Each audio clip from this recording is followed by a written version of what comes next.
Go for the beers. Go for the cheers. Go for the hit and the hits. Go for the scene. Go for the screens. Go for the gallery. Go for the win. Go to Ocean.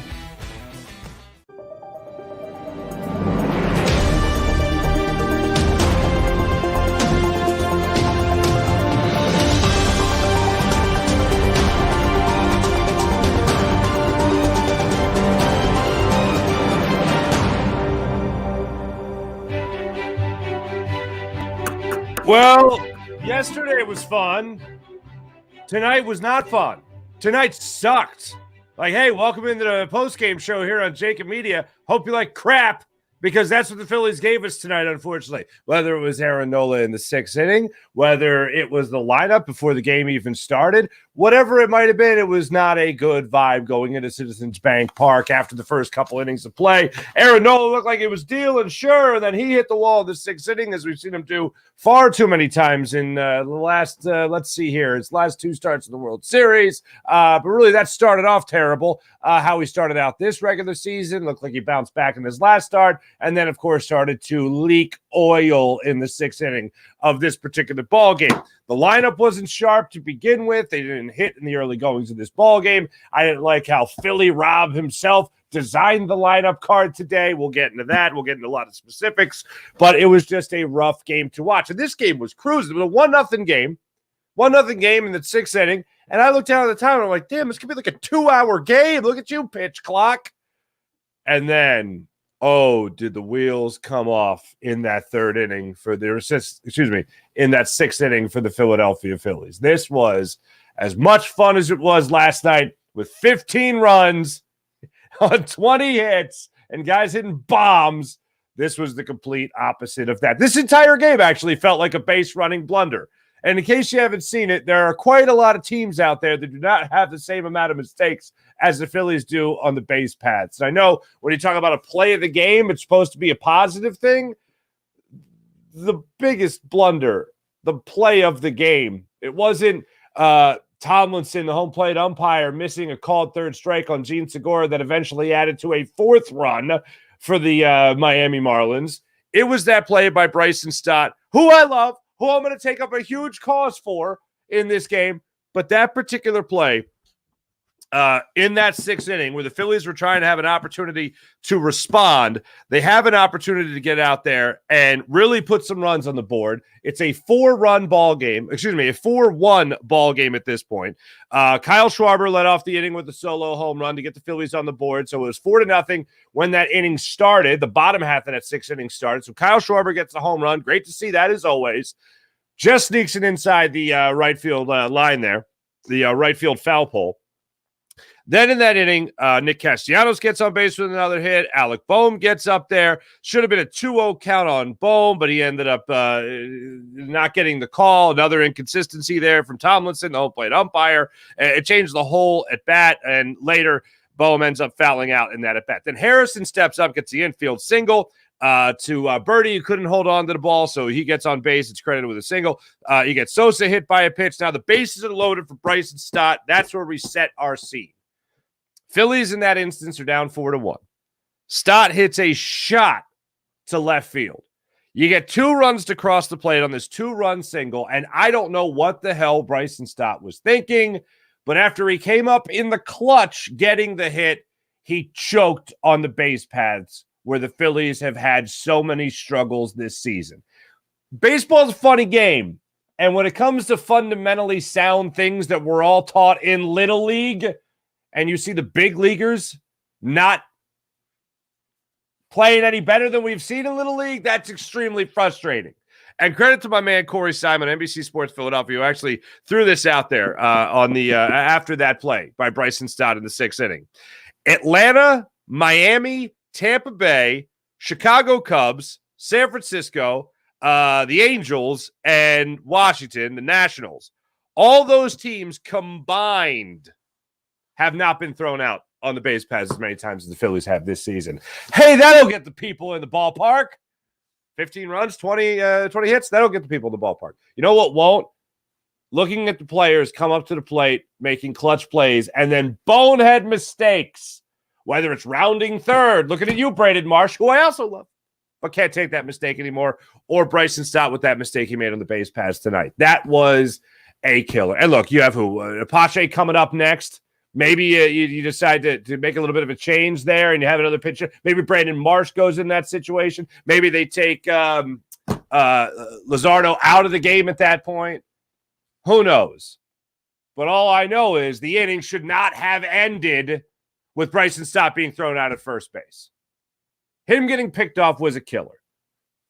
You could have had runners at the corners with 2 outs, and then who knows what's going to happen after that in a 1-run ball game. But things swung right back in the momentum in favor of the Miami Marlins in that ball game tonight as the Phillies take a very tough loss to Miami, 8-4.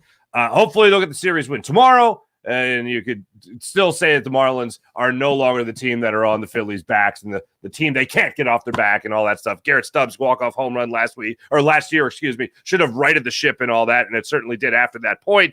So hopefully the Phillies get the series win when thinking about this series against the Marlins. Now, I mentioned earlier a couple of points I want to get into here when it comes to this particular game, and I do want to tell you that the Phillies instant reaction post-game show here on the JAKIB Media YouTube channel is brought to you by the great people of Colony Pools. Win and save this baseball season with our friends from Colony Pools and Power Washing.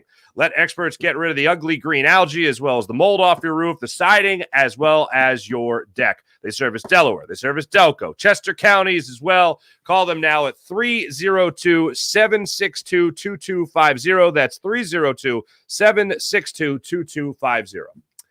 I really like Rob Thompson.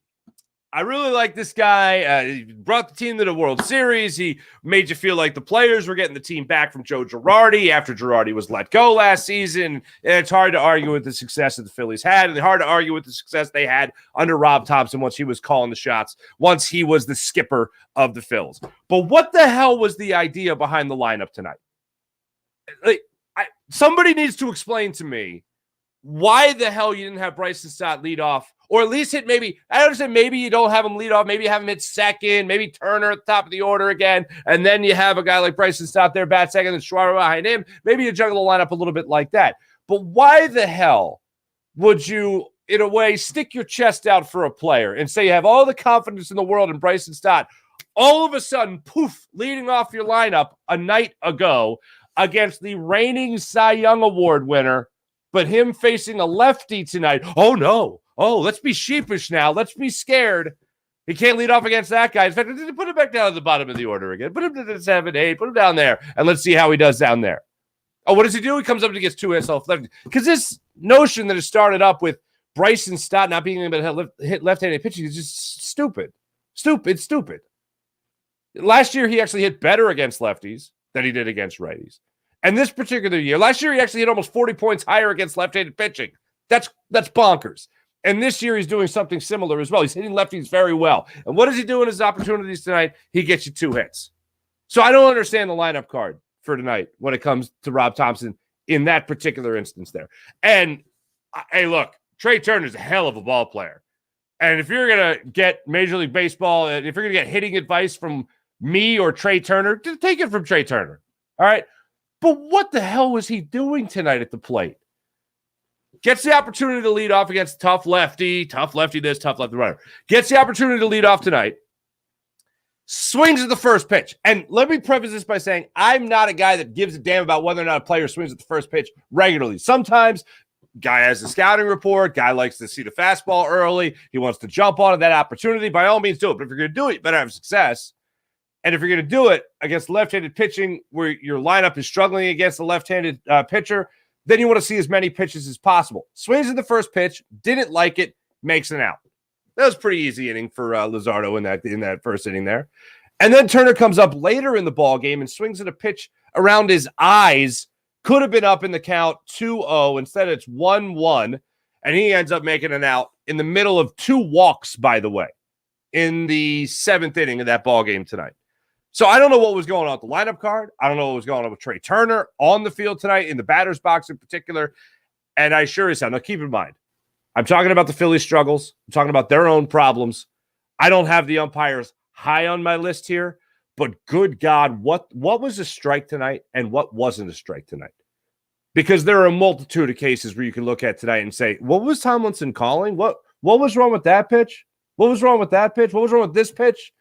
And the perfect example of that, yes. Now, I'm more upset about Aaron Nola. I'm more worried about Aaron Nola and the fact, like I said earlier, that he is just leaking oil as the game goes on. He does not seem like he is on top of his pitches. He does not seem like he is able to keep command in the later innings. And the sixth inning shouldn't be considered a later inning, but for Aaron Nola, it sure as hell is. And you're watching him lose control on his sinker. You're seeing him lose control on that knuckle curve. You're seeing him lose control on a bunch of different pitches. But then he faces Gene Segura in the top half of that sixth inning. And he puts a ball right over the middle of the plate, a little inside, definitely a strike, called a ball.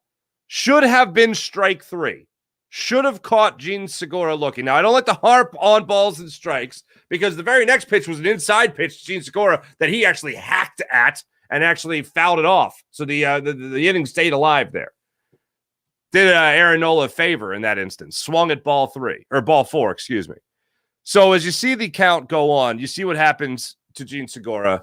He puts a ball up the middle for a base hit. Should have been out of the inning. Should have been a called third strike. Gene Segura should have been done. The Marlins should have been done. But instead, it goes to a full count. Next thing you know, Segura gets the base hit. Fortes comes up, gets an RBI single. Nola goes out. Soto comes in. He gets Chisholm to go out of the game to get out of the inning. And next thing you know, you're down 4-0. Not exactly the way you drew it up in this particular ball game. And going into that sixth inning, it looked like everybody was cruising. You'd only allowed one run. It was a 1-0 game. With this Phillies lineup, you could certainly look at a team that is going to hit with some pop eventually. You got a little bit of pop there in that ninth inning from JT Realmuto. You got what ended up being a meaningless run on the board, but you certainly had an opportunity to grab momentum back, and you did that with a 2-run single by Bryson Stott, and then you awarded all the momentum in the world back to the Marlins to finish off the Phillies in this game, again, taking the loss 8-4. It's a rough one, and you can certainly hear it from the crowd in this game tonight. You could certainly hear it from the crowd. You could hear it if a pitcher was struggling and not throwing strikes, like Bilotti had some struggles when he was in the game tonight. You could hear a little bit of a Bronx cheer from the Philly fan base, which is, I think, always welcome. Every athlete should always take that as, on the 1-year anniversary of I bleeping hate this place by Alec Boehm, every athlete should just take that as, I need to get my you-know-what together. They're right. That's a good point by them. And yes, I acknowledge that I too suck right now. But watching them struggle the way they did tonight was not fun. And watching them continue to make base running mistakes is something that Rob Thompson cannot tolerate. It's something Dusty Wathan, although I do think he gave him a little bit of a late single a couple days ago to try to hold up Brandon Marsh before he ended up getting picked off. Whatever it might be, they need to do something to correct this mistake. It's the most haunting mistake of the season. How many different times you have seen base running blunders by this Philadelphia Phillies team? It's why you only have 4 wins at this point in the season. With this kind of lineup, you're getting on base. You're getting extra base hits. You're knocking guys in. Your pitching is not abysmal. It ain't great, but it ain't abysmal. You have more opportunities to score runs thanks to how well you're getting on base, thanks to the extra base hits. And you're squandering all of that. The hardest thing to do in sports, hit a baseball. I've always believed that. Still believe it today. You do the hardest thing in sports. And if it's supposed to be easier, I don't know, reading where the ball is in the outfield, reading where the ball is at all. It's at third base, Bryson Stott. Go back to first. And Gene Segura picks them off. You should not be seeing as many mistakes by Major League Baseball players who can hit, who can get on base, but once they get on the base, they're recalculating. They have no idea where they are. It's very frustrating to see them do the hardest thing, and then the easy thing that every little leaguer knows, they don't know how the hell to make it out. I just don't get it. And look, we do have to focus on Aaron Nola here. You thought in his last start, all right, you know what? First start of the season, didn't have a great World Series run either. He struggled against the Rangers. Comes out against the Yankees. Things are starting to mellow a little bit for him. That was great to see. And then you see him in this start go back to the exact same thing that you were worried about from the get-go. Goes 5 2/3 in tonight's ball game. after going 6 innings, allowing 2 runs while he was in the game against the Yankees. He did allow a walk, and that walk ended up scoring. That run that ended up scoring, so he got charged for 3. And then in tonight's ball game, goes 5 2/3, and just let the Marlins get to him in that 6th inning. I didn't have a problem with Rob Thompson sticking with him when he stuck with him. If he's supposed to be your ace, of all the things Rob Thompson did, that's one of the things I'm not pissed off at. But you let him go in there to face a not exactly great hitter in Fortes, and Fortes ended up getting one on him. And it's unfortunate, but that's the way the cookie crumbled tonight for the Phillies and Aaron Nola. But again, he goes 5 2/3, 4 runs, 9 hits, 6 strikeouts. Did allow that home run to Birdie early in the ball game. His ERA now, through 3 starts this season, is 7. Not exactly what you drew up for Aaron Nola tonight. That was a rough outing for him, at 100 pitches and not even 6 innings of work. Couldn't even get you 6 innings in the books tonight. Couldn't even spell your bullpen a full 6 innings, which is not exactly a great sign either. On the other side of things tonight, I think there's one thing to be celebrated. I didn't like the idea, I'll say it again, of having Bryson Stott bat 8th in the order tonight after leading off the previous day, after you challenged this young ball player. And you said, you know what, go ahead and Sandy Alcantara, go see what you got against him, go lead the way. And he led the way with 2 hits. He was 2 for 6 in that ball game. He took pitches. He did exactly what your prototypical leadoff hitter should do. And Trey Turner, to his credit, after the ball game, when he was asked about it yesterday, he said, you know what? I've batted 2nd a lot. I've batted 3rd a lot. You know, it doesn't really matter. It doesn't change my mindset. You're just going up there trying to get on base. As long as you're a top of the order guy, that's your job. Get on base, score some runs. Great mindset, great attitude. No bitterness there from Trey Turner. Not that you would expect it, but just to highlight the fact that he said, all good. Then he goes out there tonight, puts in that kind of performance. But my bigger issue here is I don't understand why you would challenge someone for really no good reason, like Bryson Stott. He rises to the challenge, rises to the occasion against Sandy Alcantara, and then today's an 8-hole hitter. What the hell happened over the last 24 hours? What happened to the lineup card? I thought, and I was saying this yesterday, I'm like, wow, you could talk about guys like Jimmy Rollins and Shane Victorino and how great it was to have those 2 guys setting the table for the 08, 09, 2010, 2011 Phillies, and how great it was to have those guys at the top of the order every single day for Chase Utley and Ryan Howe. Now, that might be the best we've seen in this modern Phillies era. But when you're talking about possibly putting Trey Turner and Bryson Stott at the top of this order to set the table for a guy like Kyle Schwarber, who's going to hit dingers for you, then by all means, let them set the table. I thought we discovered something yesterday. And to see him not only not bat in the top of the order, but bat 8th tonight. I mean, left-handed pitching in the last 2 seasons here, which is all we have to go off of, a second-year player like Bryson Stott. You look at the numbers with him, and like I said, 40 points higher against lefties last year. 40 points higher. Where is this argument about hitting lefties? And even if he could, I would love to see him get the opportunity to show you, oh, I can hit lefties. Let me go out there and hit lefties. Brandon Marsh, I would love to see that same type of opportunity as well. Not only are you getting a better defensive center fielder, you're not losing anything when in the speed game. And he's a guy that just continues to get better and better and better. He checked a huge box last year. When you traded for him, you said, all right, have at it, young fella. Let me see you be more than just a defensive center fielder. Well, how about I hit 400 for you? Okay. Now you still got more to prove. Can you hit lefties? Well, I'd love the opportunity to hit lefties. Ah, shut up, you. Groom your beard. What the hell you know about hitting lefties? Give him the opportunity, please. That's what I'd like to see from Rob Thompson in this Phillies lineup. I always believe baseball players are a creature of habit, and yes, there are times we have to save them from themselves.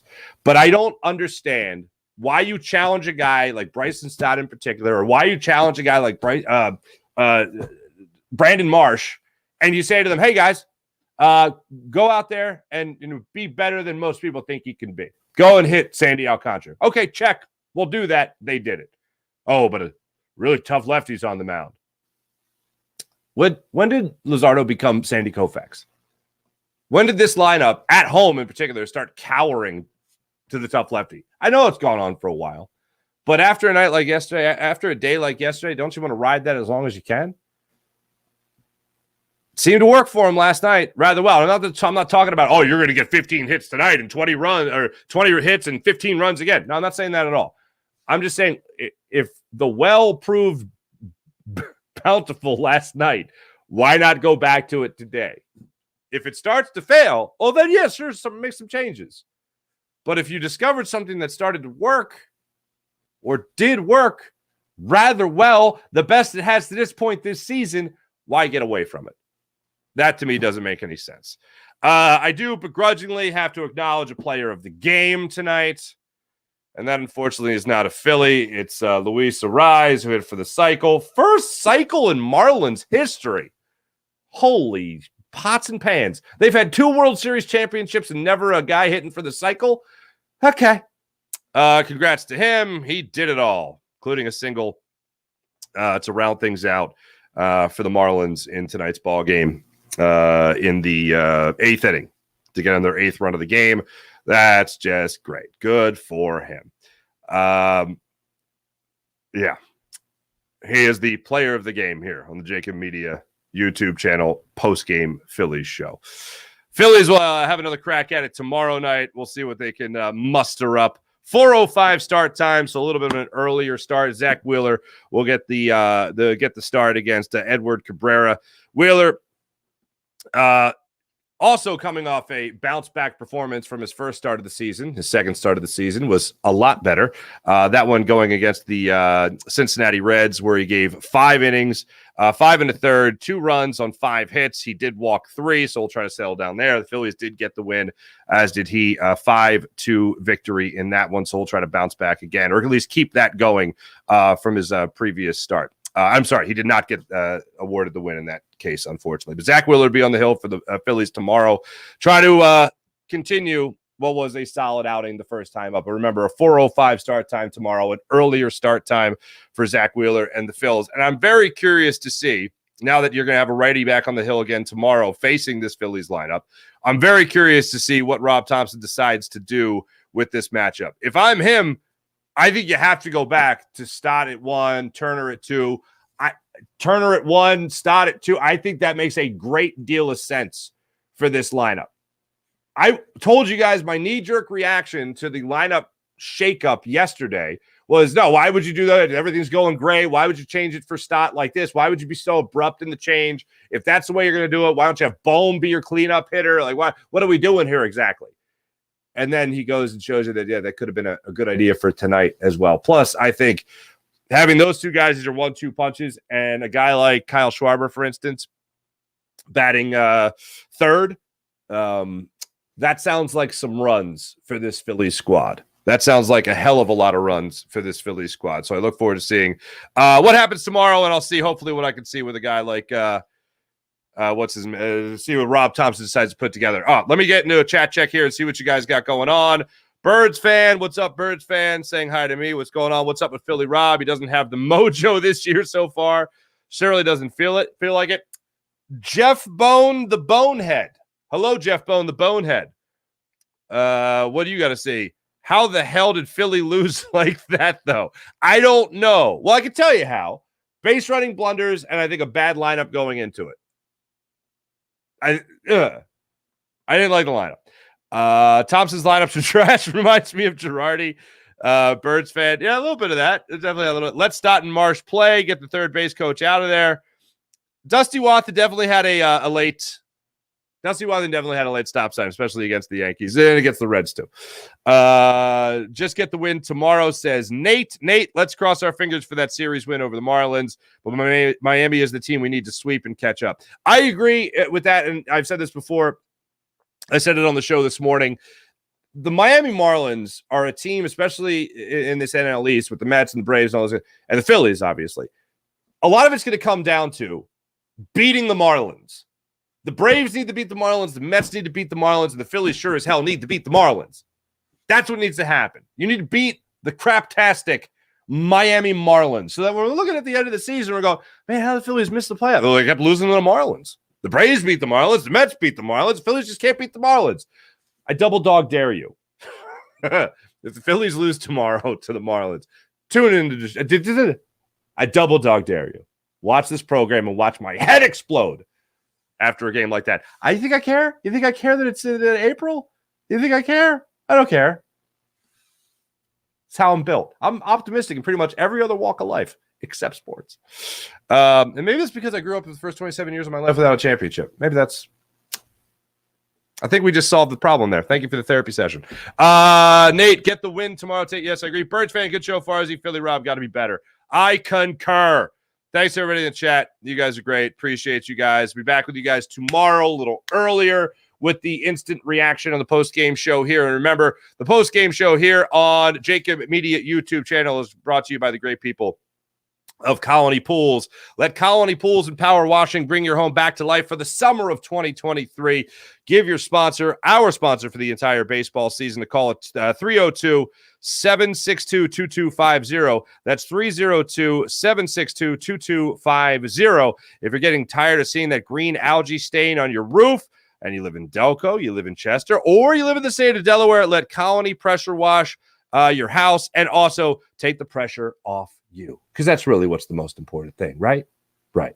Thanks for watching. Thanks for listening. Thanks for chatting. Thanks to Alex for producing the program and Xander as well. Talk to you guys tomorrow night, and also see you tomorrow morning here on the JAKIB Media YouTube channel for the Farzy Show from 6 to 7. See you guys.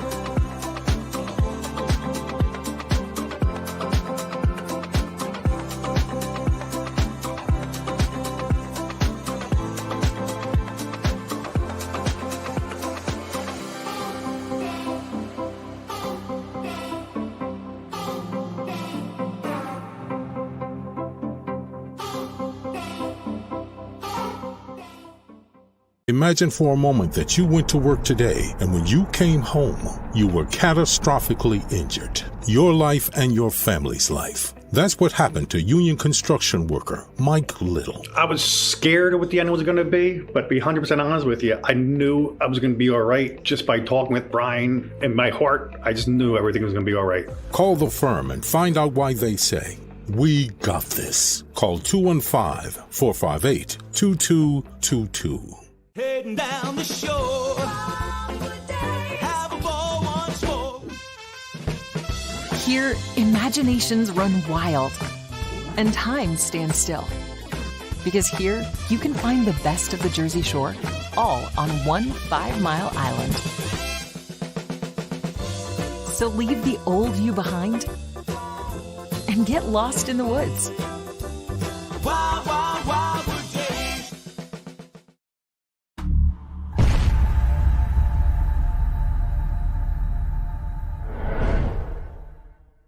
They're carving them up and good play calling along the way. First and goal at the 6.